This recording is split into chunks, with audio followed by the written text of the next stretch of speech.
आइए उस परम पिता को नमन करते हैं और ऋषियों द्वारा प्रस्तुत जो उनके गुणगान हैं महर्षि दयानंद संकलित स्वस्ति वाचन से उनको ग्रहण करते हैं। और इनमें मंत्र ये आपके सामने है, मंत्र संख्या 27 मैंने नोट किया है, तो आप देख लेना संख्या में। हाँ ठीक है, क्रम संख्या सही है। सर ये 28 है। 28 है। 27 वो इंद्रो वृद्धशवा वाली थी ना जो लास्ट टाइम लिया था। ठीक है, तो भद्रम संशोधन करने भी संख्या में 28 तो है। कर देंगे, कोई नहीं। मैं भद्रम फिर करने भी 28 है। हाँ मैं देख करके करूंगा। चलिए आपने संकेत किया, धन्यवाद आपका। आगे देखते हैं मंत्र पे। ओम भद्रम कर्णेभिः शृणुयाम देवा भद्रं पश्येमाक्षभिर्यजत्राः स्थिरैरङ्गैस्तुष्टुवांसस्तनुभिर्व्यसेमहि देवहितं यदायुः। इसमें बड़ी संधियां हैं, लेकिन आप व्यवस्थित होके उसको पढ़िए, कोई संधि नहीं है। शुरू शुरू में जब हम पढ़ते थे कोमा लगा देते थे, कहाँ विराम होता है, तो अपनी पुस्तक में आप बड़े आराम से लगा सकते हैं। ओम भद्रम कर्णेभिः शृणुयाम देवा भद्रं पश्येमाक्षभिर्यजत्राः स्थिरैरङ्गैस्तुष्टुवांसस्तनुभिर्व्यसेमहि देवहितं यदायुः। ओम शांति शांति शांति। ओम।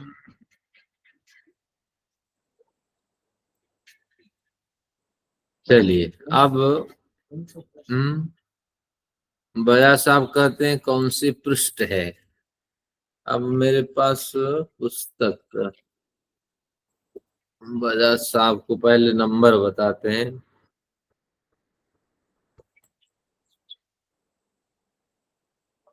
कहते ना स्वस्ति वाचन निकाल लेंगे ना। उनको अभ्यास नहीं ना, वो इस परंपरा के नहीं है, तो इसलिए थोड़ी कठिनाई होती है। 28 नंबर संदर्भ है, भद्रम करने भी पृष्ठ संख्या 61 है। हाँ अब इसको संदर्भ 28 करते हैं, मेरे संदर्भ में सीरियल नंबर में त्रुटि है। चलिए अब देखते हैं, मंत्र को हमने पाठ कर लिया। मंत्र का स्थिरई रंगई स्तनुभि, स्थिरई रंगई तुष्टुवांस स्तनुभि, यहाँ भी पे कोमा लगा देंगे तो आगे उच्चारण में सुविधा रहेगी। अब देखते हैं इस मंत्र में ओम से ईश्वर का स्मरण है, वो सत्य चित्त आनंद स्वरूप परम पिता स्मरण के योग्य बने, अनुभव के योग्य बने, आनंद देने वाले बने, इस तरह। और पृथ्वी अंतरिक्ष द्यू सर्वत्र विद्यमान वो परम पिता औम से प्रार्थित मेरे प्रति कृपा करें, इस तरह उनको हमने संबोधित किया। अब देखते हैं भद्रम करने भी, करने भी ही शब्द प्रयोग ये वैदिक प्रयोग है, क्योंकि इसमें एक टाभ्याम भीष प्रत्यय होता है। इस भीष प्रत्यय को ऐसे हो जाता है हमारे लोक संस्कृत में, पाणिनि के व्याकरण के हिसाब से। अगर पाणिनि की लोक संस्कृत में होता तो करने ही हो जाता है, बालक के ही हो जाता है, लेकिन बालक के भी नहीं होता। लेकिन यहाँ करने भी जो प्रयोग है ये सिद्ध करता है, तो वैदिक व्याकरण व्यापक था, कहीं करने ही भी मिलेगा, लेकिन कहीं करने भी प्रयोग मिलेगा। तो इसलिए संस्कृत शब्द का अर्थ क्या है, जो परिमार्जित है। परिमार्जित किससे परिमार्जित? वैदिक भाषा से जो परिमार्जित होके बनी है उसका नाम संस्कृत है। और वैदिक भाषा व्यापक भाषा थी। देखिए, करने ही प्रयोग भी मिल जाता है, करने भी मिल जाता है। तो विद्वानों ने बैठ के सोचा होगा कब तक हम करने भी प्रयोग करते रहेंगे, ये इसके कम प्रयोग हैं तो करने ही प्रयोग मान ले। तो फिर नियम बनाए गए इस तरह, कहीं अथा आता है, कहीं इंद्र आता है, और कहीं जैसे और क्या है, इंद्रा मित्रा वरुणा, लेकिन शब्द का अर्थ है मित्र और वरुण, लेकिन मित्रा वरुणा उसका प्रयोग होगा ही। तो इस तरह बड़े वैदिक प्रयोग होते हैं। तो उन प्रयोगों से परिमार्जित होकर के जो भाषा बनी वो लोक संस्कृत आज हम व्यवहार करते हैं। इसमें कितनी धातुएं हैं? केवल 2000 धातुएं हैं, लेकिन वैदिक भाषा में अनेक धातुएं थी और इसका व्यापक व्याकरण था, बहुत कुछ था, लेकिन वो सब धीरे धीरे संकुचित होता गया। लेकिन कुछ तो है अभी व्याकरण, पाणिनि ने भी वैदिक व्याकरण का संकेत किया है अपने ग्रंथ में, लेकिन वैदिक का जो व्यापक व्याकरण था वो काल के गर्भ में खत्म हो गया। कुछ जो हमारे होते हैं क्या होते हैं, कात्यायन, जो शिक्षा शास्त्र के कुछ ग्रंथ होते हैं उनमें उनका उल्लेख है। तो इसलिए हर वेद के कई शिक्षा शास्त्र होते हैं, अथर्ववेदीय शिक्षा शास्त्र, सामवेदीय शिक्षा शास्त्र, ऋग्वेदीय शिक्षा शास्त्र, इस तरह।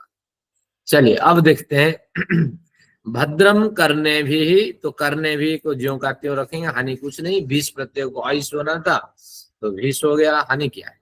तो श्रृणुयाम, श्रृणुयाम देवा, यहाँ संधि से विसर्ग लोप हुआ था, दे दिए। भद्रम जब अर्थ करेंगे तो उसके उसके मूल रूप में ले आए, बिंदु को म बना दिए। पश्चिमाख्यभिर्यजत्रा, इसमें 3 शब्द है, पश्चिम अक्षि भी यजत्रा। तो पश्चिम देखें, अक्षि भी आंखों से।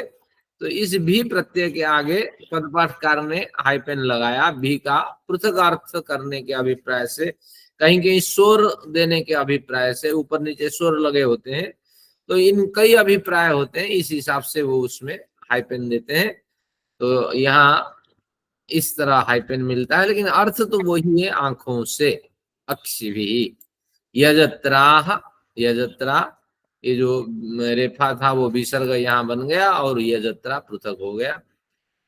स्थिरैरंगैस्तुष्टुवांस, इतना लेते हैं। स्थिरैरंगै, र को तोड़ने पर स्थिरैहि अंगैहि बन गया।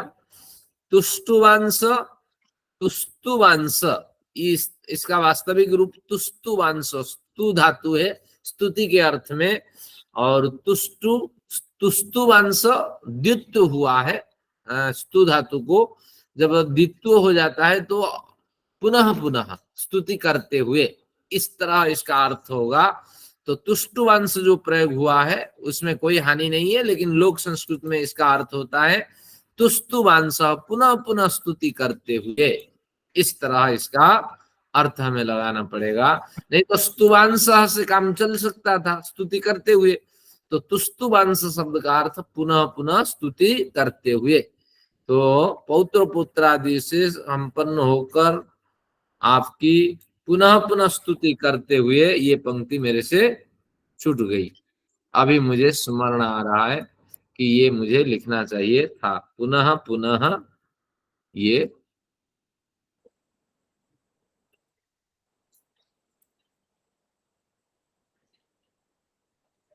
हाँ, अब देखते हैं। तो तुस्तु वंश तनु भी, तनु के अर्थ शरीर है, तो उसके स्तनु भी जो था, यहाँ विसर्ग इधर चला गया तो तनु भी बच गया। अब आप प्रश्न करेंगे अक्षी भी में तो हाइपेन लगा दिया, तनु भी में क्यों हाइपेन नहीं लगाया? कुछ स्वर के प्रयोजन से, कुछ विशेष अर्थ निकालने के प्रयोजन से पदपाठकार इस तरह भी से पहले भी, और कई ऐसी जगह होते हैं वहां वो पद पर अवग्रह लगाते हैं।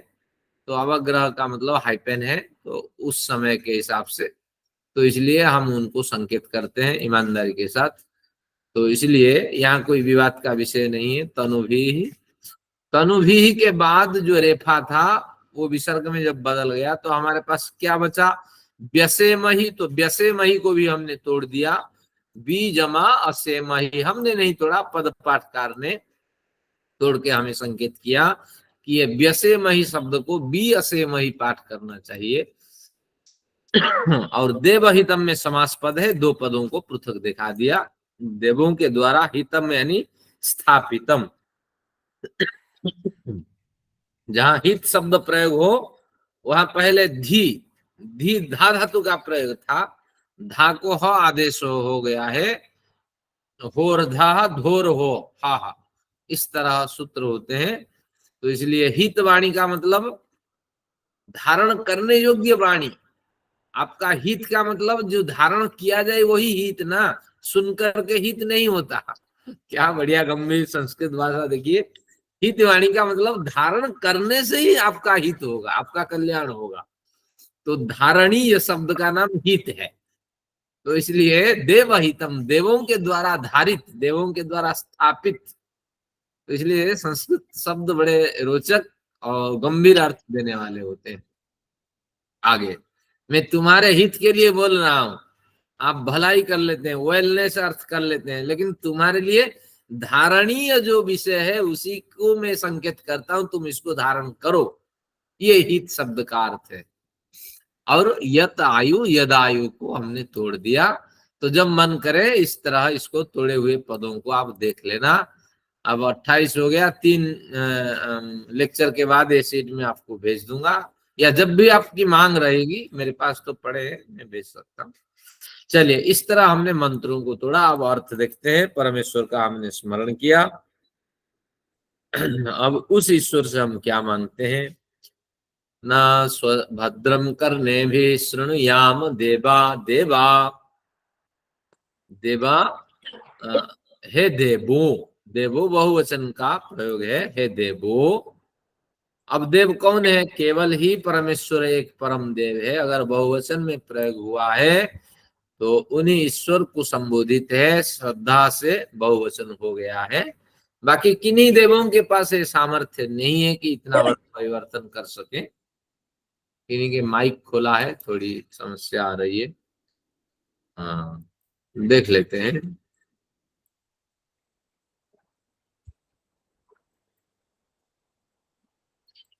अब देखते हैं क्या क्या चर्चा हुई है।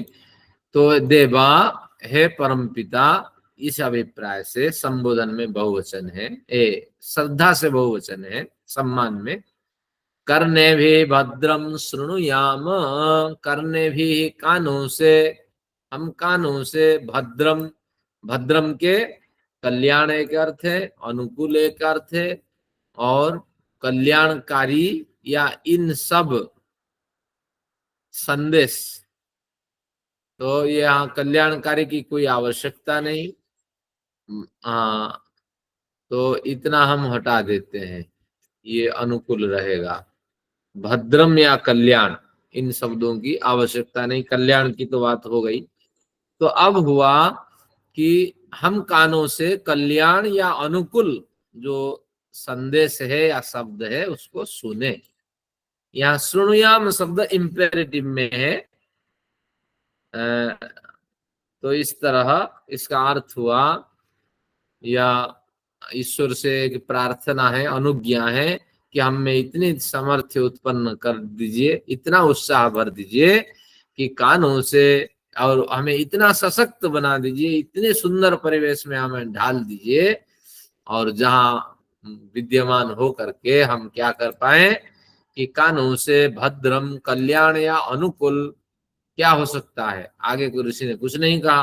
कल्याण या अनुकूल सुने, यानी कल्याण या अनुकूल संदेश सुने, शब्द सुने, जो भी कुछ कान से सुनने योग्य विषय है वो हमारे लिए कल्याण हो, हमारे जीवन को अनुकूल दिशा में बदलने वाले साधन हो। तो इस तरह इस मंत्र में ईश्वर से प्रार्थना है। तो ओम उच्चारण करते ही उस ईश्वर को साक्षी मान करके उसके आशीर्वाद आदि की कामना हम करते हैं। आगे कहते हैं, भद्रम पश्येम अक्षिभिर्यजत्राः,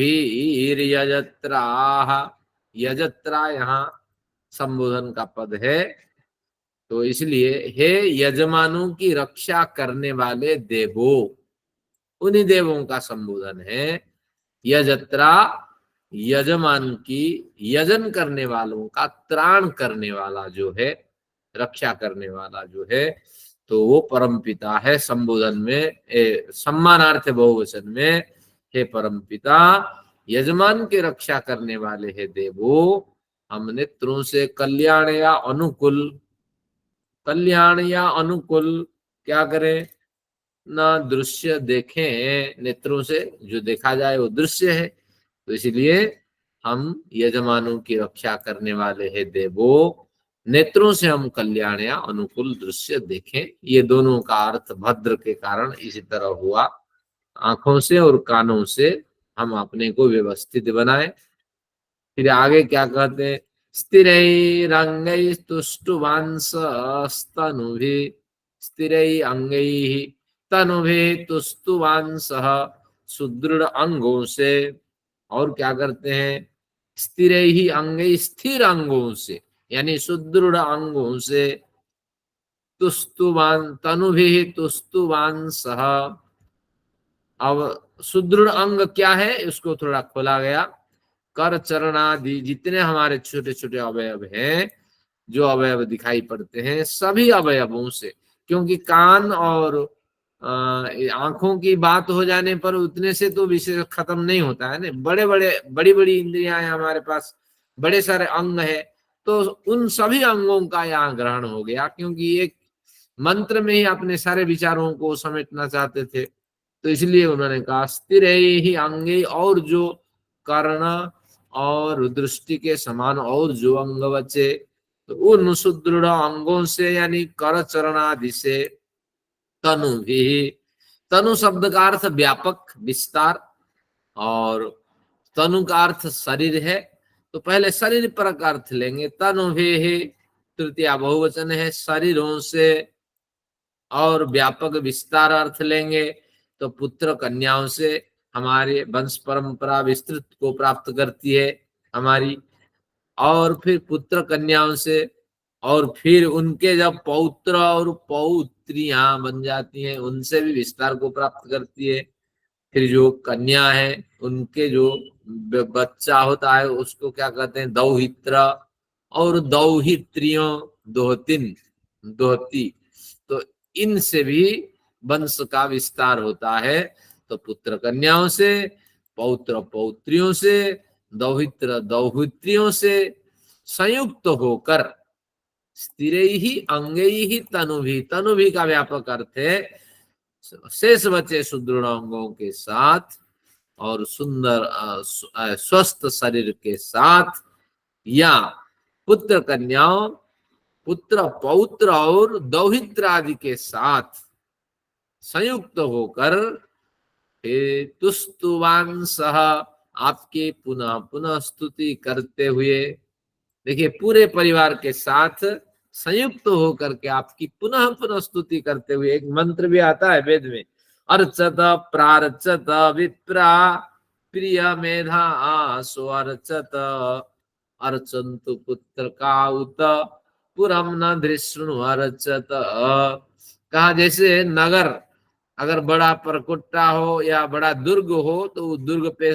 शत्रु सैनिक प्रवेश नहीं कर पाते हैं, तो जैसे चारों ओर मंडराते हैं कि कहीं कोई खामी दिखाई पड़े और अंदर घुसे, तो उसी तरह ईश्वर को केंद्र में रख करके, अर्चन्तु पुत्र कायित पुरमन धृष्णु अर्चत, धृष्णु दुर्धर्षणीय जो पुर है, नगर है, उस तरह उसी तरह अक्षय स्रोत और न डिगने वाले स्रोत परमेश्वर को केंद्र में रख करके भली भांति हम सभी मिल करके पुत्र पौत्र दौहित्र और दौहित्रियां, इनके साथ मिल करके हम उनकी उपासना करें। विविध पर्व आते हैं, अभी तो हरियाली आई, तीज आई, तो हर ऋतु में पर्व आते हैं, इन अवसरों पे सब मिल करके ईश्वर का हम गुणगान करें। तो अब इस तरह उन्होंने क्या कहा कि स्थिर ही सुदृढ़ अंगों के साथ, तनु के साथ यानी पारिवारिक सदस्यों के साथ, तुस्तुवांसः, आपकी पुनः पुनः स्तुति करते हुए हम, देवहितम यदायुः, देवों के द्वारा स्थापित निर्धारित या देवोपासना के योग्य जो आयु है हमारे लिए इतने वर्ष निर्धारित किए हैं, इतने वर्षों के अंदर आप देवोपासना करेंगे, क्योंकि हमने जैसे प्रारब्ध लिया है उस हिसाब से ईश्वर ने आयु हमारे लिए निर्धारित की है और उस मार्ग से हम चलते हैं। तो देव प्रदत्त जो आयु है, ऐसा नहीं कि अनायास हमारी मृत्यु हो जाए, तो निश्चित रूप से देव प्रदत्त जो आयु है, देवों द्वारा निर्धारित देवोपासना के योग्य जो आयु है, उसे हम बीयसे मही, बी यानी विविध रूप से, विशेष रूप से उपभोग करें। मंत्र में सब कुछ मांग लिया जो मांगना था। पुत्र कन्याओं की बात कर ली, आंख कान नाक की बात कर ली, स्वस्थ शरीर की बात कर ली, और दीर्घायु की बात कर ली, और भोगों को भोगने की भी बात कर ली। एक बढ़िया मंत्र है। एक बार फिर मंत्र को देखते हैं, फिर देखते हैं इसमें क्या क्या चर्चा हुई है।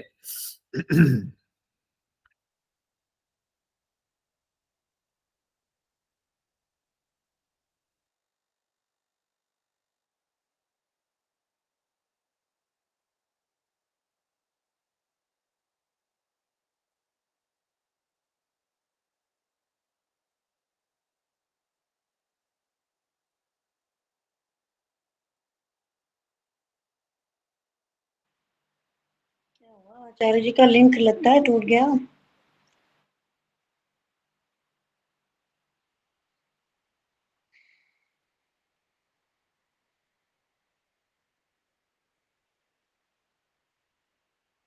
मंत्र की समरी करनी थी और फिर पढ़ना भी है आज का।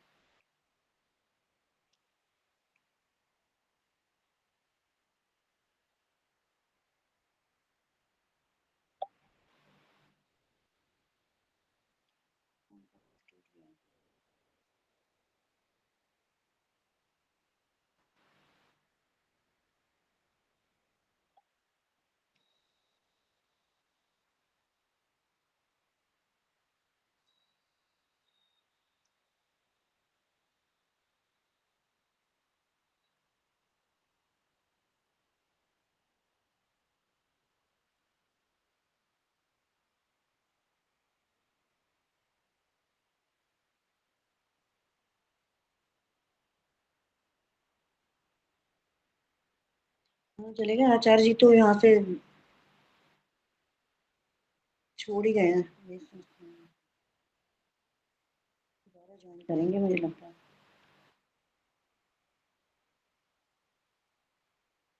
किसी को आवाज नहीं आ रही ना आचार्य जी की?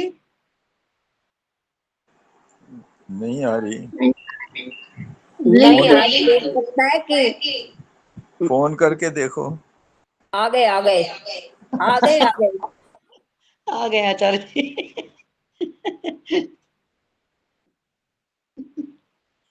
फोन कैसे करें? लिंक लगा हुआ है तो बीच में फोन कैसे करें?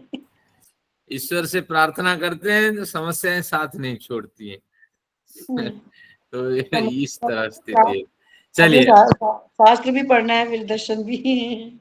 हाँ चलिए, कोई बात नहीं। वो कुछ बैटरी डाउन हो गई थी, लेकिन मुझे संकेत मिला या न मिला ध्यान नहीं गया उस वक्त।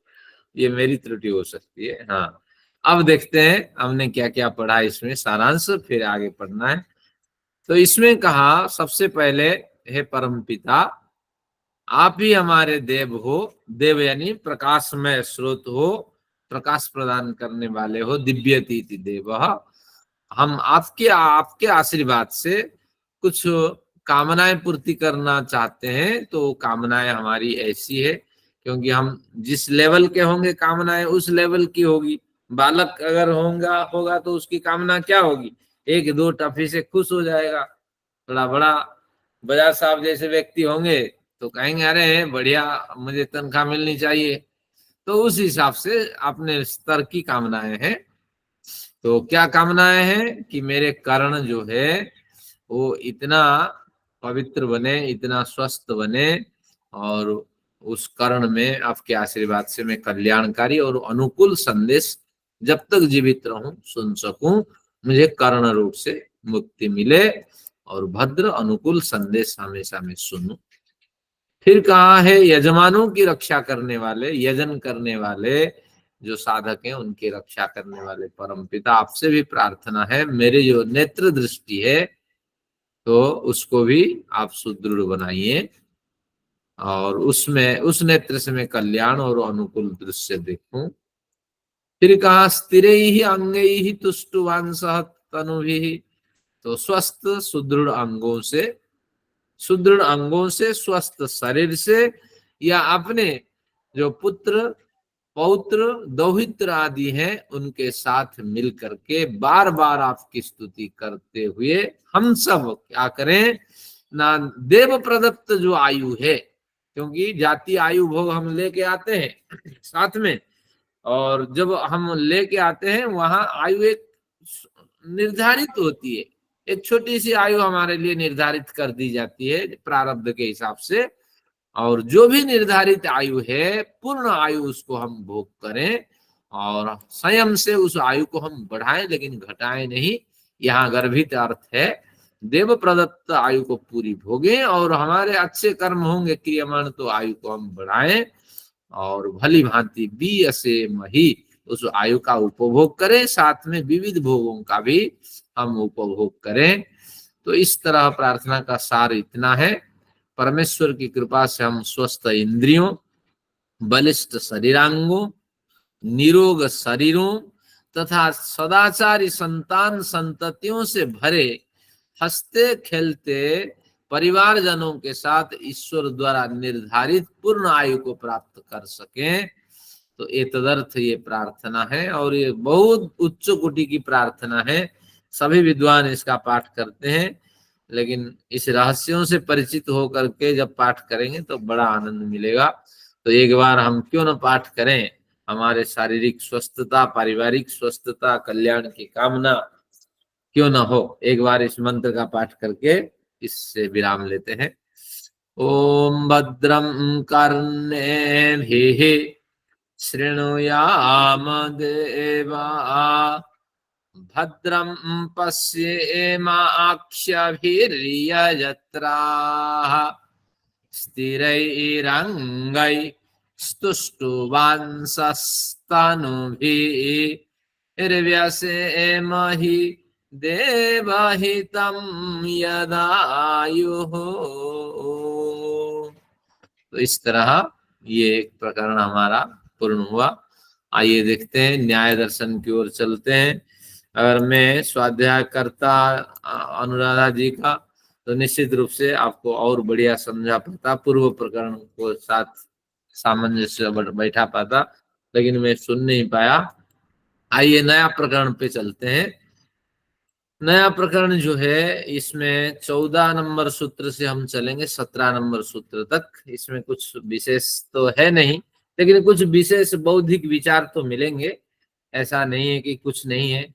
तो पृष्ठ संख्या आप सभी निकालिए मेरे हिसाब से।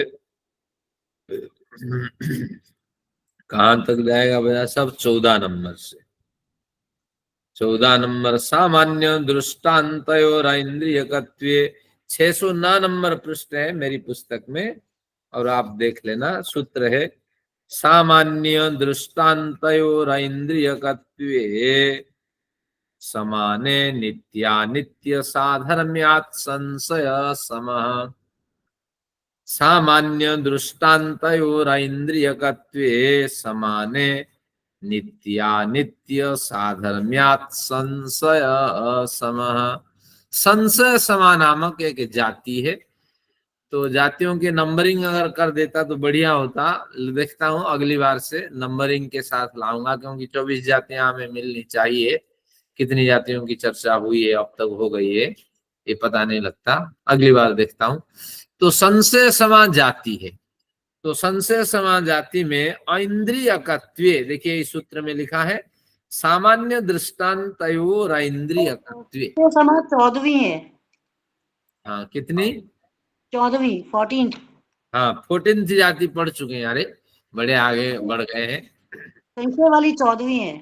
हाँ तो बस ये पहले सूत्र में दे रखा है, संख्या दे रखी है, वहां से जो जाति है वहीं से देखिए 14वीं है ही। हाँ बिल्कुल। अब देखते हैं 14वीं जाति में हम क्या पढ़ते हैं। कि पहले सूत्र देखते हैं, सामान्य दृष्टांतयो हो। यहाँ सामान्य शब्द का अर्थ है जाति। हमने जाति पढ़ा है किसमें, वैशेषिक में। जो वैशेषिक मेरे साथ पढ़े होंगे, जाति दो हैं, एक पर सामान्य, एक अपर सामान्य। तो अब अपर सामान्य, पर सामान्य में पर सामान्य अर्थ में और अपर व्यापक अर्थ में, किसमें, वैशेषिक में। लेकिन योग दर्शन में पर वैराग्य अपर वैराग्य थोड़ा अलग है, लेकिन वैशेषिक में थोड़ा अलग है, पर अपर का भेद है। चौधरी साहब प्रश्न भी रखते हैं कि ऐसे क्यों, हर एक जगह समान होना चाहिए। पर यानी श्रेष्ठ, अपर यानी निकृष्ट, ये होना चाहिए जो योग दर्शन ने कह दिया। लेकिन वैशेषिक को पसंद नहीं था, वैशेषिक ने थोड़ा उल्टा कर दिया। तो इसलिए जब भी पर अपर वैशेषिक के संदर्भ में चर्चा करें तो सामान्य के संदर्भ में उन्होंने पर अपर की चर्चा की है। अपर को श्रेष्ठ माना है, पर को सामान्य स्तर की जाति। तो जाति का मतलब है बहुत से पदार्थों को एक शब्द में कहने का जो प्रयत्न है, उसका नाम जाति है। जैसे गाय कहें तो ये व्यक्ति है, लेकिन गोत्व कहे ये जाति है। गोत्व यानी सभी गाय में पाए जाने वाले स्वत्व, पाए जाने वाला अस्तित्व। तो क्या होना चाहिए, चार पैर होना चाहिए, गल कंबल होना चाहिए, सिंह होना चाहिए, स्तन होना चाहिए। तो इस तरह एक लंबी आकृति का एक जानवर होना चाहिए। ये कुछ गोत्व का अर्थ है। अश्वत्व भी उसी तरह है, मानवत्व भी है। तो किसी शब्द में अगर त्व लगा देंगे या ता भी लगा देंगे, तो त्व और ता, इन दोनों शब्दों को लगाकर हम उसकी जाति उसकी जाति का कथन कर देंगे। जैसे भारतीयत्व चलता नहीं समाज में, लेकिन भारतीयत्व भी लिखेंगे गलत नहीं है, लेकिन जो चलता नहीं है वो लोक विरुद्ध हो जाएगा, प्रसिद्ध विरुद्ध हो जाएगा, विद्या विरुद्ध, कुछ दोष होते हैं। इन प्रयोगों को नहीं करना जो लोक में नहीं होते हैं। तो इसलिए भारतीयता अगर कह देंगे तो सभी भारतीयों में पाए जाने वाले जो लक्षण हैं, तो वो भारतीयता है। तो वो भी एक जाति है। लेकिन वैश्विकता कहेंगे वो और व्यापक जाति है। विश्व में रहने वाले जो प्राणी है, जो 7 महाद्वीप हैं बड़े बड़े, उनमें रहने वाले प्राणी हैं। तो इसलिए सामान्य जो पर सामान्य है, न्यूनतम सामान्य है, और जो अपर सामान्य है वो व्यापक सामान्य है। विश्वता अगर कहेंगे, विश्वत्व कहेंगे, विश्व बंधुत्व कहेंगे, तो निश्चित रूप से ये आपका अपर सामान्य का स्तर है।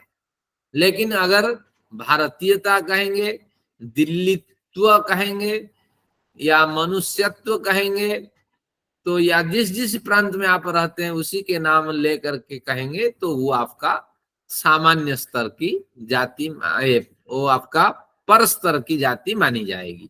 लेकिन दोनों जातियां जो है वो व्यापक होती हैं। वो जातियां हमेशा नित्य होती है। गाय की हत्या हो सकती है, अश्व की मृत्यु हो सकती है, मनुष्य की मृत्यु हो सकती है, लेकिन मनुष्यता की मृत्यु नहीं हो सकती।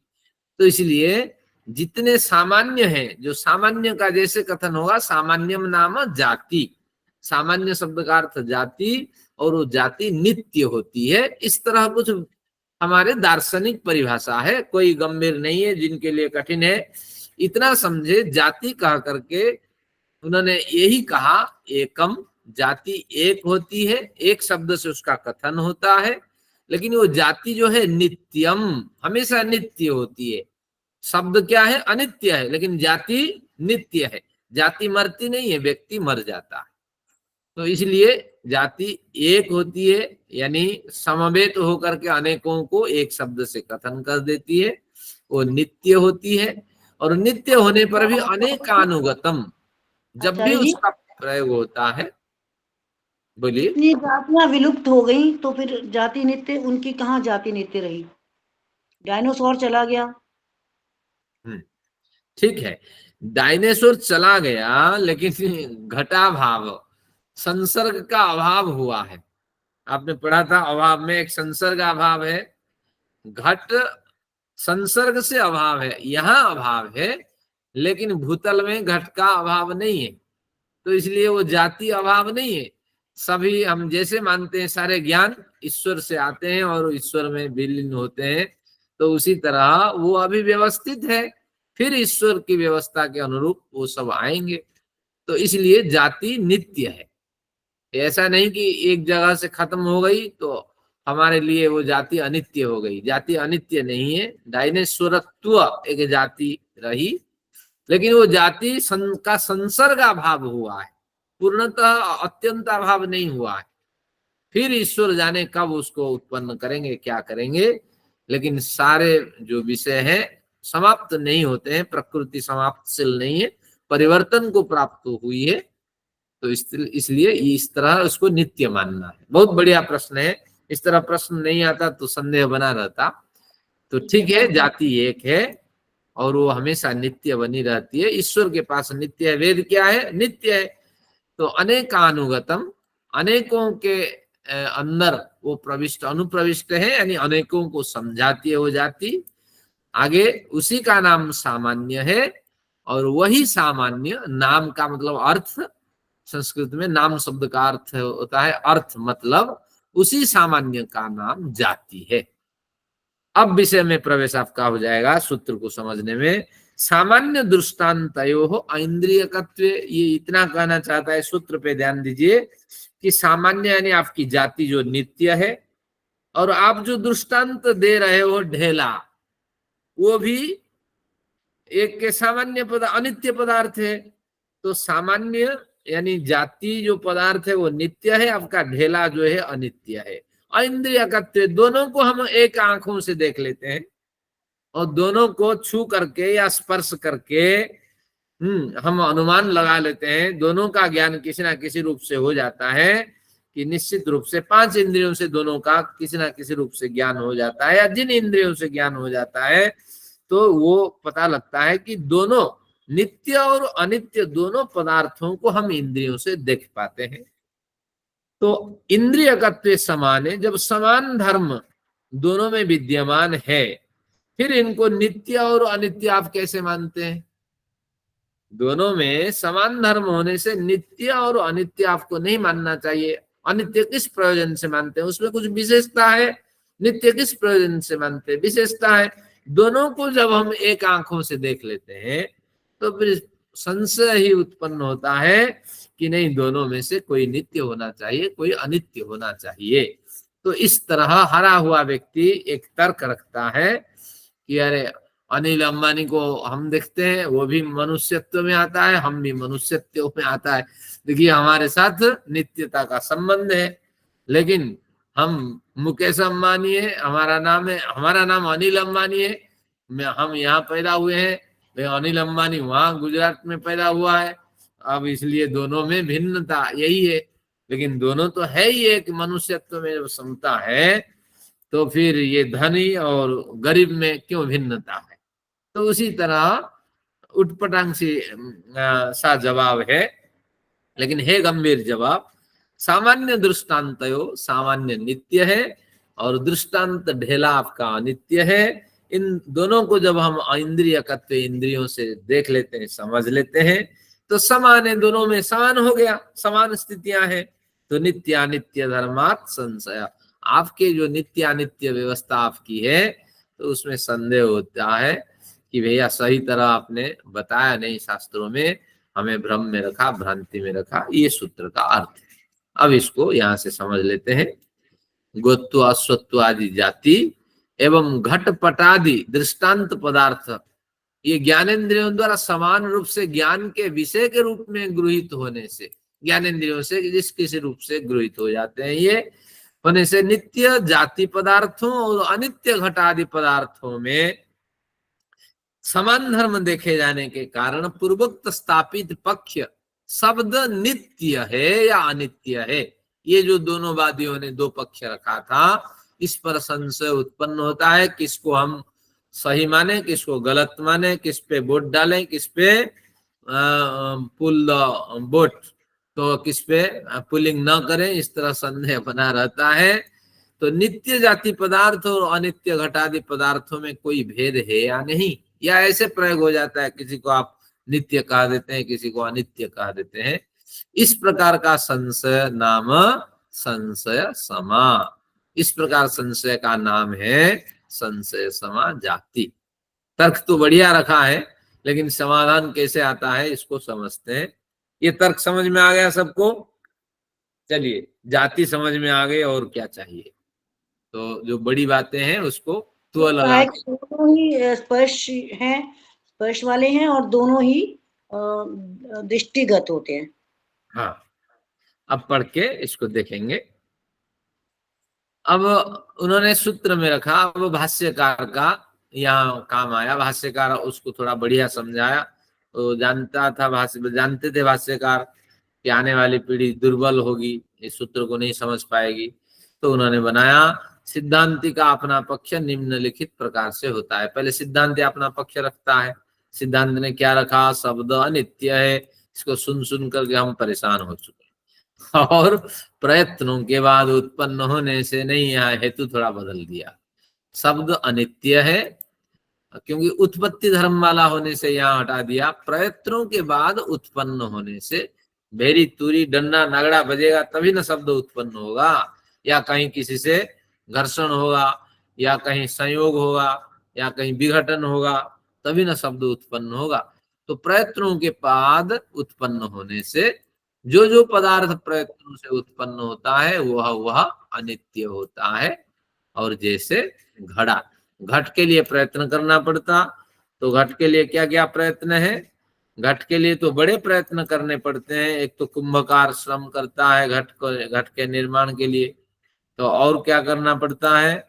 दंड चक्र चलाना पड़ता है, मिट्टी समेटनी पड़ती है, उसको भली भांति मुलायम बनानी पड़ती है। ये सारा प्रयत्न होता है घट के निर्माण के लिए। तो इसलिए कहा, ये आपके सामने उदाहरण रहा सूत्र के आधार पे, कि प्रयत्नों के बाद शब्द उत्पन्न होता है, इसलिए शब्द अनित्य है। जैसे घट अनेक प्रयत्नों के बाद उत्पन्न होता है और अनित्य होता है। तो इस तरह पूर्व पक्ष ने अपना विचार रखा। अब सिद्धांत इस विचार को काटने के लिए प्रयत्नशील रहता है। तो जब जब इस तरह समस्याएं आपके सामने, आप विनोद से भी कुछ सिद्धांत रखें, लेकिन शास्त्रकार कहता है विनोद नहीं करना, क्योंकि प्रियम च नानृतम ब्रियात, अनृत प्रिय लगने वाले अनृत विनोद नहीं करना। तो यथार्थ विनोद करना। अपने मित्रों को भी बताइए। अब जो कहते हैं गॉसिपिंग, गॉसिपिंग कीप्स अलर्ट, तो इस तरह की शब्दावली को हटा दीजिए। गॉसिपिंग से कोई फायदा नहीं होता है। तो बैठ करके आप सुन सकते हैं, लेकिन आप स्वयं न करें, क्योंकि साधना के क्षेत्र में ये प्रतिबंधक है। अनृत प्रिय भाषण नहीं करना है। मिथ्या हो और दूसरों को प्रिय लगे, तो ऐसा कहीं भाषण नहीं करना। चलिए, अब समीक्षा देखते हैं। प्रस्तुत पंचावय में प्रतिवादी यहाँ प्रश्न रखता है, प्रतिवादी प्रश्न रखता है, प्रयत्नानंतरीय का, ये शब्द बार बार मिलेगा, इसको समझ लें। प्रयत्न के अनंतरीय का, जो आ की मात्रा जब देंगे एक अवग्रह आएगा। प्रयत्न के अनंतरीय का, अनंतरीय के यानी बाद, और कुछ नहीं शब्द का अर्थ है, ये आपको भ्रांति में डालेगा, तो मैं इसलिए इसको उठा लिया। तो पंचावादी प्रतिवादी पक्ष रखता है, प्रयत्न के बाद प्रयत्नानंतरीय का होकर ही, जब समझ में नहीं आया तो उसका अर्थ हुआ प्रयत्नों के पश्चात ही शब्द की उत्पत्ति होती है। प्रतिवादी पूछता है, आपका सिद्धांत तो यही है, शब्द कब उत्पन्न होता है? जो भेरी तुरी नागड़े आदि में डंडे में आघात होता है, तो आघात रूपी जो प्रयत्न है उससे शब्द उत्पन्न होता है। तो अगर ऐसा आपका सिद्धांत है, और घट को भी दोनों अनित्य, हाँ, शब्द उत्पन्न होता है और घट भी प्रयत्नों से उत्पन्न होता है, तो दोनों अनित्य पदार्थ हैं। हम अगर थोड़ी देर के लिए इसे मान भी लेते हैं, आपके सिद्धांत मान लेते हैं कि जो शब्द है वो अनित्य है, घट भी अनित्य है, तो हमारे सामने समस्या आके खड़ी हो जाती है। क्या खड़ी हो जाती है? कि घट आंखों से दिखाई देता है और स्पर्शादि द्वारा अनुभव किया जाता है। इसी तरह ध्वन्यात्मक शब्द दृष्ट तथा अनुभूत भी होता है। ये हमारे सामने ये समस्या इस तरह आती है। क्या समस्या है? कि इसको हमने समझ लिया हम आंखों से देखते हैं और छू भी लेते हैं, लेकिन साथ में शब्द और घट रूपी अनित्य पदार्थों के समान नित्य पदार्थ कहलाने वाली जाति, गोत्व, अश्वत्व, मनुष्यत्व का भी इन्हीं इंद्रियों से दर्शन और अनुभवन किया जाना चाहिए। यानी जैसे शब्द को हमने छुआ और शब्द को छुआ यानी स्पर्श के द्वारा अनुभव किया, और जैसे घड़े को देखा, तो उसी तरह गोत्व, अश्वत्व आदि को भी इन्हीं इंद्रियों से दर्शन और अनुभवन किया जाता है। गोत्व कहते ही आपने अनुभव किया, इंद्रियों से अनुभव किया। किस इंद्रिय से? मन रूपी इंद्रियों से अनुभव किया, और इसका तो दर्शन नहीं हो सकता, केवल ही अनुभव किया जा सकता है। तो मन रूपी इंद्रियों से आपने अनुभव किया, इतना ही वो कहता है। यही एक किसी एक इंद्रिय से अनुभव हो जाना ही आपका इंद्रिय अनुभव का विषय। अब प्रश्न यह उठता है कि शब्द को कहाँ स्पर्श किया हमने? शब्द को स्पर्श कहाँ किया? हाँ, जब भयंकर बम्बार्डमेंट होती है तब हमारी मृत्यु हो जाती है। पिछली कक्षा में हमने पढ़ा था ना, जब शब्द हमारे शरीर से टकराता है, जो उसके शब्द के जो लिमिटेशन होता है, तो उस लिमिटेशन को जैसे क्रश करता है, तो ये बिल्डिंग भी गिर जाती है, मनुष्य भी मर जाता है, बहुत कुछ परिवर्तन होता है। शब्द अनुभव से आते हैं ना, हवा में शब्द का कंपन इतना तीव्र होके आता है बम्बार्डमेंट आदि की स्थिति में, तो तभी तो हमारा चिथड़े चिथड़े हो जाते हैं, शरीर गल करके अलग हो जाते हैं। ये इस तरह तो ज्यादा डेसिबल वाला शब्द जो है, हाँ, डेसिबल 80 डेसिबल तक हम 50 डेसिबल तक हम सुन सकते हैं, उसके ऊपर काम हाँ 50 से 80 तक किसी तरह हो सकते हैं, उसके बाद कान फटेगा, शरीर के चिथड़े होना शुरू हो जाएंगे। वो मैंने लिखा है पिछली कविता में। हाँ, तो साथ में शब्द और हाँ, किन्हीं को कोई विचार रखना है? हाँ, इसमें मैं कुछ संशोधन करना हो या संशोधन नहीं, मैं तो यही कहना चाहता हूँ कि साधारण शब्द भी है, इवन फुसफुस वाला शब्द भी है। हाँ, वो हमारे कानों का जो पर्दा है इतना महीन होता है कि उसकी भी पर्दे की वाइब्रेशन से वो हमें शब्द जो है सुनाई देता है। तो वो जो चीज है, आप इतना हम नहीं कह सकते कि बहुत भयंकर शब्द है वही हमें सिर्फ अनुभव होता है। तो हर जगह अलग है अनुभव करने की। बाहर के शरीर का जो अनुभव है अलग, उसमें डेसिबल है, और कम डेसिबल वाले भी शब्द हमें सुनाई देते हैं, क्योंकि वो हमारे कानों का पर्दा जो इतना महीन होता है वो उन वाइब्रेशन को पिक कर लेता है, और वो शब्द हमें तब सुनाई देता है। धन्यवाद, आपने एडिशन किया, कुछ ज्ञान में वृद्धि हुई। तो आप नस नाड़ियों में देखिए, खून के रफ्तार में भी शब्द उत्पन्न होता है, कैसे कंपन होता है शरीर में क्योंकि शब्द के लिए हवा चाहिए, तो वहां भी शब्द उत्पन्न होता है, जो कंपन वाइब्रेशन, वो शब्द तो है ही। तो साथ में शब्द और घट रूपी अनित्य पदार्थों के समान नित्य पदार्थ कहलाने वाली जाति जो है, गोत्व, अश्वत्व, मनुष्यत्व आदि, इन्हीं इंद्रियों से उनका दर्शन और अनुभवन किया जाता है। दर्शन शब्द तो यहाँ लागू नहीं होगा, अनुभवन किया जाता है। भारतीयता हमने थोड़ी देखी है, लेकिन भारतीय को देखा है। तो इस तरह चलिए, आचार्यों ने दर्शन कहा है, इसको किसी तरह घटा सकते हैं, संगति लगा सकते हैं। तो अब प्रश्न यह उठता है कि नित्य अनित्य सभी पदार्थ कैसे इंद्रिय ग्राह्य हो जाए? इन पदार्थों में कोई भेद है या नहीं? वही है, केवल भाष्यकार ने उसी को लिपाई पुताई करके बढ़िया ढंग से हमारे सामने प्रेजेंट किया।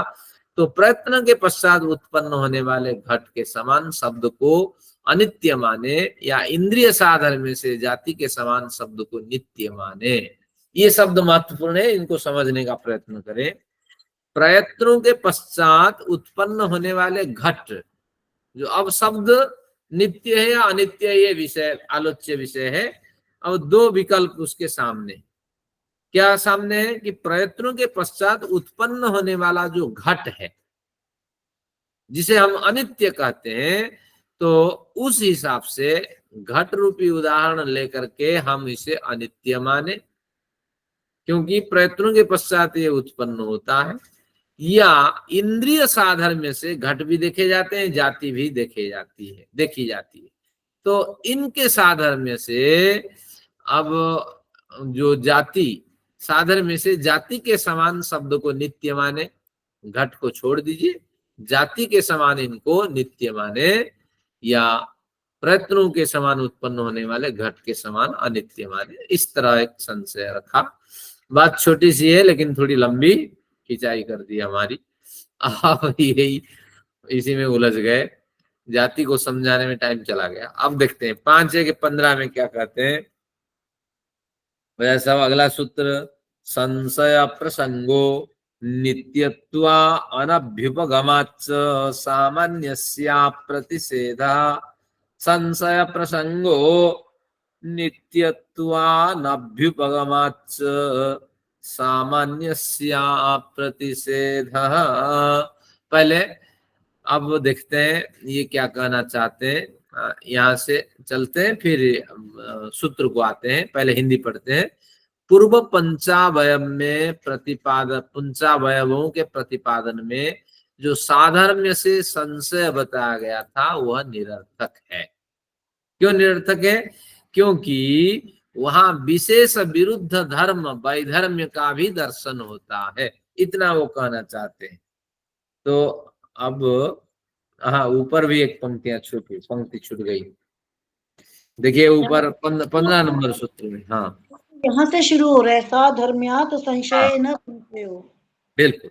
अब देखिए, अब इसको जोड़ते हैं। साधर्म्यात् संशय, समान धर्म में आपको संशय हो गया, क्योंकि घट में जैसा धर्म है और जाति में ऐसा धर्म है, संशय हो गया। वैधर्म्यात् वा न साधर्म्यात् संशय न संशय, ऐसा संशय आपको नहीं करना चाहिए। केवल समान धर्म में संशय आपका होता है, लेकिन विपरीत धर्म आप देखते नहीं हो। तो इसलिए जैसे विपरीत धर्म देखने लगेंगे तो ऐसे संशय दूर हो जाएगा। इसका मतलब क्या है, यही समझा देता हूं। जीवात्मा और ईश्वर में समान धर्म है, विपरीत धर्म भी है, विरुद्ध धर्म है, वैधर्म्य भी है। समान धर्म क्या है? पहले समान धर्म देख लेते हैं कि दोनों निराकार हैं। दोनों निराकार होने से अग्राह्य अस्पृश्य, तो इस तरह, और दोनों को हम ग्रहण नहीं कर पाते हैं, पकड़ नहीं पाते हैं, दोनों को छू नहीं पाते हैं, और साथ में दोनों नित्य है, अविनाशी है, अनादि है, मूल कारण इनके नहीं है। इस तरह बड़े साधर्म्य है। और वैधर्म्य क्या है? एक तो सर्वव्यापक है और एक देशी है, एक अल्पज्ञ एक सर्वज्ञ है। तो इस तरह वैधर्म्य है। तो ये यही बताना चाहते हैं। साधर्म्यात् संशय, जाति और आपके घट, इन दोनों के साधर्म्य से आपने तो संशय कर लिया, लेकिन न संशय, ऐसा संशय करना जरूरी नहीं। क्योंकि वैधर्म्य भी तो देखो, साधर्म्य वैधर्म्यों में अगर समता है तभी तो संशय हो। एक पक्ष देख करके तुम अपना एक पक्ष तैयार कर लेते हो। इसलिए वैधर्म्यात् उभय थावा। फिर प्रश्न रखा, अगर पूर्व पक्षी प्रश्न रखें, साधर्म्य वैधर्म्य दोनों तरफ हमने देख लिया है कि हमारा सिद्धांत सही है, और जाति और जो घट दोनों के साधर्म्य वैधर्म्य एक जैसे हैं। तो कहते हैं वैधर्म्यात् उभय थावा, अगर उभय पक्ष आपने देख लिया ऐसे कहोगे। कहते हैं संशय अत्यंत संशय प्रसंग, आपके संशय का अत्यंत संशय प्रसंग होगा। आपके संशय कभी निवृत्त होगा ही नहीं, क्योंकि यहाँ संशय का अवसर ही नहीं है। जब दोनों धर्म एक साथ मिल रहे हैं तो फिर संशय कभी निवृत्त होगा नहीं, क्योंकि आपने ठीक ढंग से समझा नहीं, और जो प्रश्न उठाना नहीं चाहिए उसी प्रश्न को उठाया, तो ये निरर्थक है। समान धर्मों पे कोई प्रश्न थोड़ी उठाता है। जीवात्मा परमात्मा एक होंगे तो कोई प्रश्न थोड़ी उठाएगा। तो इसलिए आपने ढंग से देखा नहीं। अगर आपने जीवात्मा परमात्मा को एक माना, साधर्म्य से वैधर्म्य से सब देख लिया, तो न अत्यंत संशय प्रसंग, मरते दम तक ये अत्यंत संशय बना रहेगा, ये संशय की निवृत्ति नहीं होगी। नित्यत्व अनभ्युपगमाच्च सामान्यस्य अप्रतिषेधः। और नित्यत्व अनभ्युपगमाच्च, नित्यत्व कभी भी इनका अभ्युपगम स्वीकार नहीं किया जा सकता। और सामान्यस्य अप्रतिषेध, सामान्य का अप्रतिषेध, सामान्य की अप्रतिषेध स्थिति बनी रहेगी।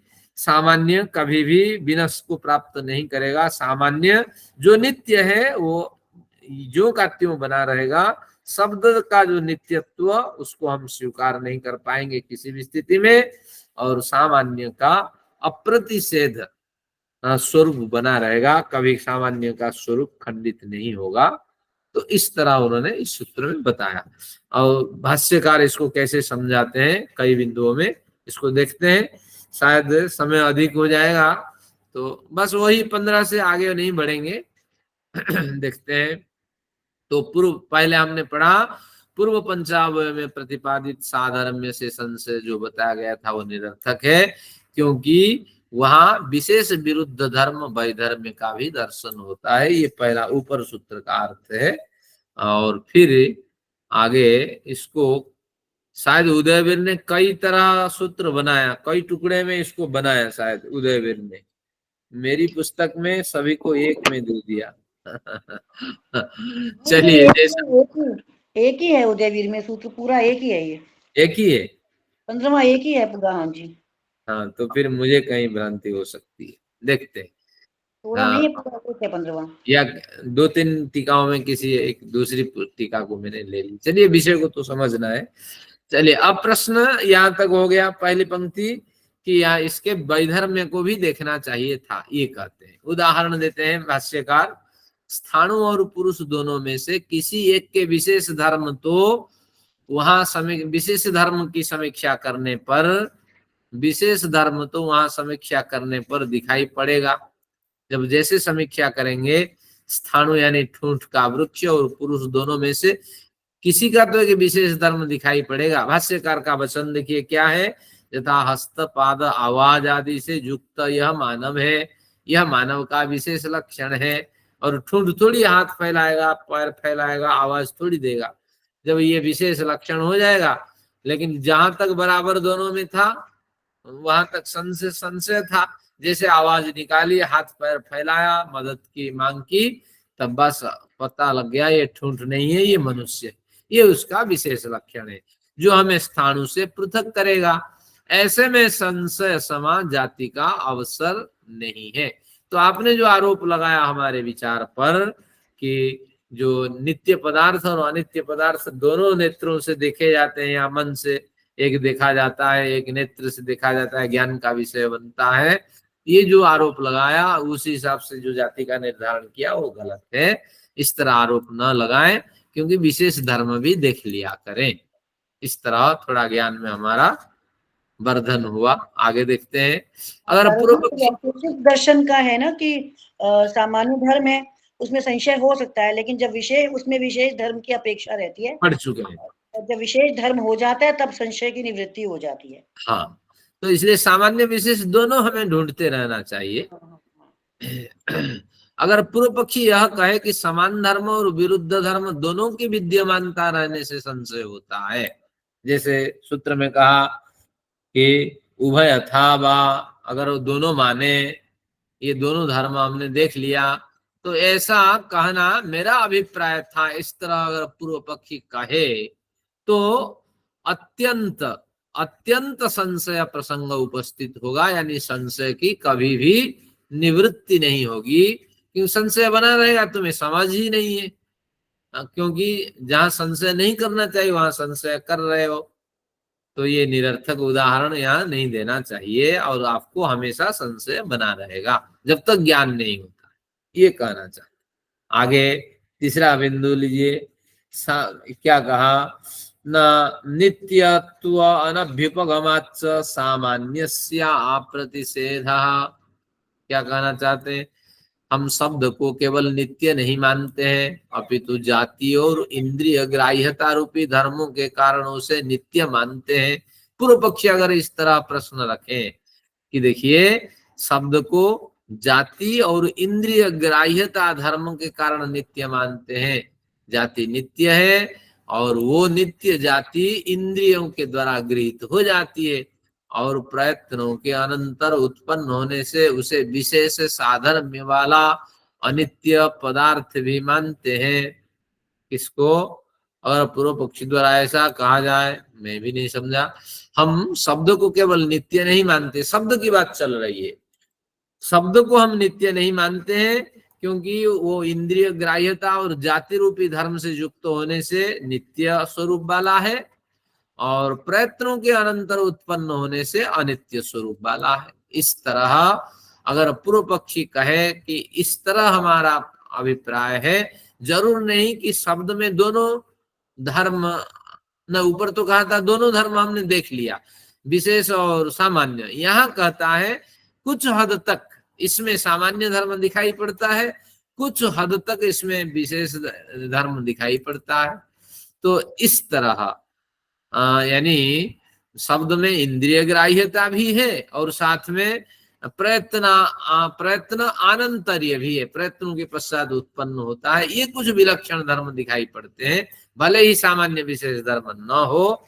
तो घट और शब्द तथा जाति पदार्थों में एक होने से, एक रूपता होने से यानी साधर्म्य से युक्त होने से कभी ना कभी शब्द के विशेष धर्मों का परिज्ञान होगा ही। सूत्र में क्या कहता है देखिए, नित्यत्व अनभ्युपगमाच्च, हम कभी नित्यत्व को स्वीकार नहीं करेंगे क्योंकि कभी भी अगर नित्य पदार्थ के साथ अनित्य पदार्थ को जोड़ते हो, नित्य पदार्थ के धर्म तो कभी ना कभी दिखाई पड़ेंगे। क्या धर्म दिखाई पड़ेंगे? जाति और घट में जाति घट आपको लेना संभव होगा, ग्रहण संभव होगा, लेकिन जाति में जाति को आप ढो के ले नहीं जा सकते, जाति में आप पानी भर नहीं सकते, व्यवहार नहीं कर सकते। तो इसी तरह ढूंढा जाए अनेक जाति और घड़े में विशेष धर्म बड़े दिखाई पड़ेंगे। तो जैसे विशेष धर्म दिखाई पड़े, जिस पदार्थ का विशेष धर्म का परिज्ञान पहले हुआ दूसरे पदार्थ से वो भिन्न हो गया। तो यही इनका कहना है, कभी भी कभी ना कभी विशेष शब्द के साधर्म्यों का परिज्ञान होगा ही, क्योंकि वह विशेष धर्म उसमें होता ही है, जाएगा कहाँ? क्योंकि विशेष नित्य पदार्थों में विशेष धर्म होते हैं और यहाँ भी घट में भी विशेष धर्म होते हैं जो नित्य पदार्थों से भिन्न होते हैं। तो इस तरह इस विशेष धर्मों के परिज्ञान हो जाने से संशय समझाति रूपी विवाद उठ नहीं सकता। तो इस तरह का प्रकरण रहा, लेकिन ये संदर्भ मुझे भ्रांति दिलाया। इसको मैंने 3 सूत्र मान लिया, सूत्र 2 ही था और ये आपका 15वां सूत्र था और वो 14वां सूत्र था। 15 सूत्र में 3 बिंदु थे, ये आपके सामने है। और एक अत्यंत संशय का प्रसंग है, उभय मानने पर पूर्व में विशेष धर्म देखना चाहिए, नित्यत्व हो नहीं सकता और सामान्य का आप निषेध नहीं कर सकते। ये 15वां सूत्र का अभिप्राय था। बाकी सभी अभिप्राय जो इंद्रिय ग्राह्यत्व रूपी अभिप्राय 14वां सूत्र का था। तो इस तरह दोनों सूत्रों का हमने अध्ययन किया, डाला था तो था काफी अध्ययन के लिए, लेकिन वो हो नहीं पाया और बाकी 2 सूत्र अभी रुक गए, आगे नहीं बढ़ना चाहिए, ये भी लंबा खींचेगा। 9 बजा है, प्रकरण समान ले लें आचार्य जी, अगली कक्षा में लें और थोड़ा फास्ट करें अगली बार से। तो मेरे ख्याल सामान्य प्रकरण खत्म हो, ये अपने स्वस्ति वाचन थोड़ा लंबा हाँ बहुत लंबा हो जाता है। तो स्वस्ति वाचन अभी खत्म ही है वैसे। हाँ तो हो जाएगा। तो थोड़ा सा तो आज की कक्षा को यहीं विराम दे देते हैं। जी और क्योंकि समय पे समाप्त हो जाना अनुकूल रहता है। आज तो कुछ विशेष हमने नहीं पढ़ा, लेकिन जाति को समझ लिया कि जाति क्या होती है। बहुत बढ़िया है। नमस्ते आचार्य जी। 2 सूत्र हुए ना, 14 और 15। हाँ 14-15 अनुराधा जी के लिए कम श्रम होगा। धन्यवाद। तो आइए शांति पाठ करते हैं। आज का सत्र यहीं विराम है, मुझे जाना है, आप जा सकते हैं, कुछ विचार भी रख सकते हैं। आइए।